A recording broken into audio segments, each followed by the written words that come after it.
Bu xabarni eshitgach, ko'pchilik ishona olmadi. Kecha kechqurun futbol olamida shov-shuv bo'lib ketdi. Ijtimoiy tarmoqlarda bitta ism juda tez tarqala boshladi. Abduqodir Husanov. Ammo bu safar uni oddiy muxlis emas, balki futbol tarixidagi eng buyuk shaxslardan biri tilga oldi deyilyapti.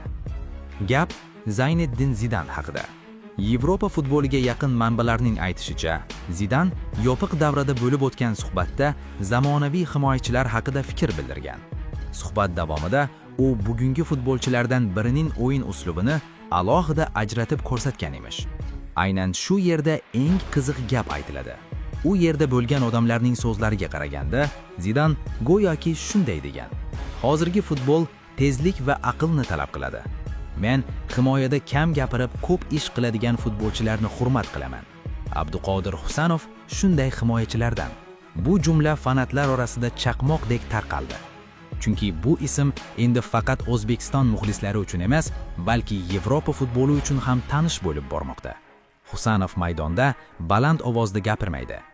U bahslashmaydi. U shunchaki o'z ishini qiladi.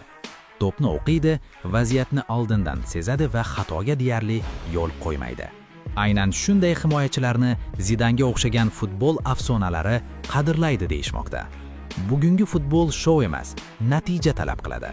Va Husanov o'z o'yini bilan aynan shu falsafani ko'rsatyapti. Fanatlar orasida endi bitta savol yuribdi. Agar Zidan haqiqatdan ham Husanovning o'yinini kuzatayotgan bo'lsa, bu o'zbekistonlik futbolchi uchun yana qanday eshiklar ochiladi? Bu savolga hozircha javob yo'q. Ammo bitta narsa aniq. Abduqodir Husanov nomi tobora balandroq yangrayapti.